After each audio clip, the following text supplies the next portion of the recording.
जय हिंद दोस्तों, हमारे YouTube चैनल में आप सभी का स्वागत है। बहुत सारे स्टूडेंट और कैंडिडेट्स को ये प्रॉब्लम तो होती ही होगी कि ऑप्शनल सब्जेक्ट कैसे चूज करें।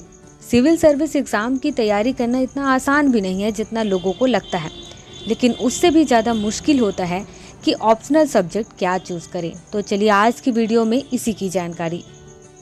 दोस्तों, जब आप यूपीएससी सिविल सर्विस एग्ज़ाम की तैयारी कर रहे होते हैं या फिर किसी भी राज्य के पीसीएस एग्ज़ाम की तैयारी कर रहे होते हैं, जिन राज्यों में ऑप्शनल सब्जेक्ट है वहाँ पर ऑप्शनल सब्जेक्ट की भी तैयारी करनी होती है, तो वहाँ पर सबसे ज़्यादा कन्फ्यूजन होता है कि कौन सा सब्जेक्ट लें।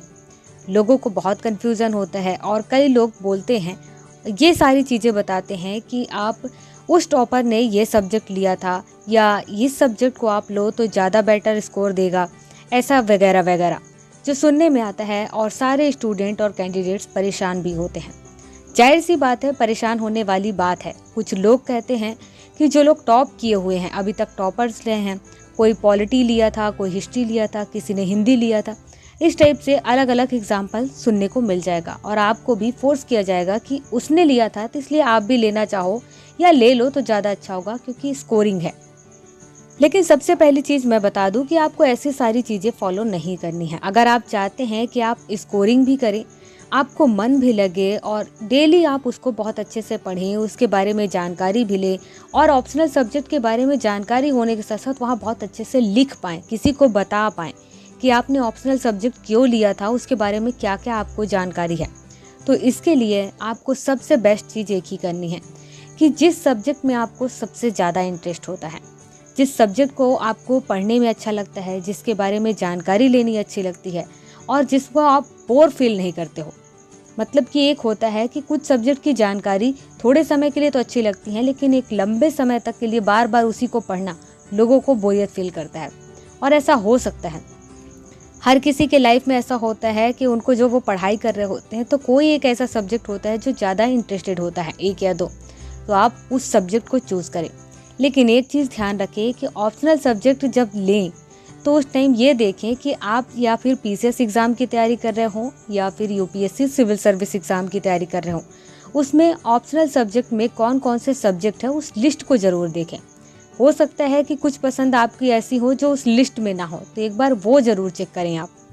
दोस्तों, बहुत सारे लोगों को ये कन्फ्यूजन तो ज़रूर होता है कि कुछ लोगों का कहना होता है कि कुछ ही सब्जेक्ट होते हैं जो टॉप स्कोरिंग में होते हैं, बाकी सब्जेक्ट तो केवल काम चला होते हैं या उस पर अच्छे नंबर नहीं मिलते हैं, उनके बुक्स नहीं मिलते हैं, कहीं कुछ रीज़न देते हैं, कहीं कुछ रीज़न।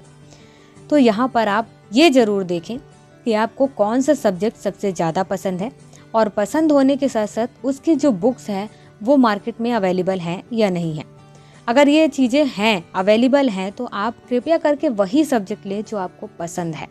किसी के भी बातों में नहीं आए कि टॉपर्स ने ये बुक लिया था या ये नोट्स लिए थे या फिर ये सब्जेक्ट लिया हुआ था ऑप्शनल इसलिए वो टॉप किया, और अगर तुमने ये नहीं लिया तो आप टॉप नहीं कर सकते। ऐसा कुछ भी नहीं है। आपको जो सब्जेक्ट पसंद हो वो सब्जेक्ट लें, बस ये हो कि उसके जो नोट्स हैं, बुक हैं, वो आप उसका इंतज़ाम कर पाएँ।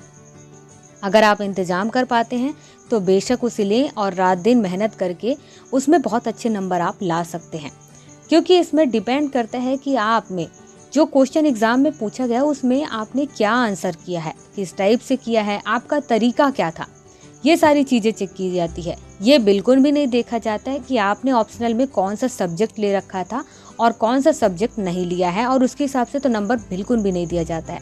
तो आप बिल्कुल भी कंफ्यूज ना हो। दोस्तों, हर किसी के लाइफ में अलग अलग चीज़ें होती हैं। हर किसी टॉपर्स की बात सुनकर आप मोटिवेट तो हों, लेकिन कभी भी कंफ्यूज्ड नहीं हो।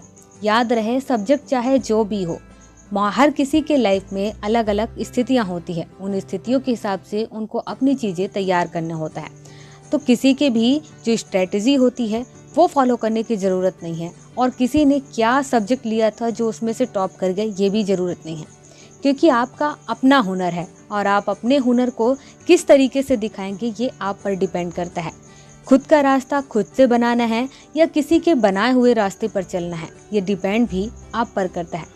मुझे लगता है कि आज की इस वीडियो से आपको बहुत अच्छी चीज़ें, जानकारी भी मिली होगी और बहुत सारे कन्फ्यूज़न दूर भी होंगे। फिर भी कोई भी कन्फ्यूज़न हो तो प्लीज़ मुझे कमेंट बॉक्स में कमेंट करके बताएं। मैं जल्द से जल्द कोशिश करूँगी आपके हर कमेंट का रिप्लाई करने की।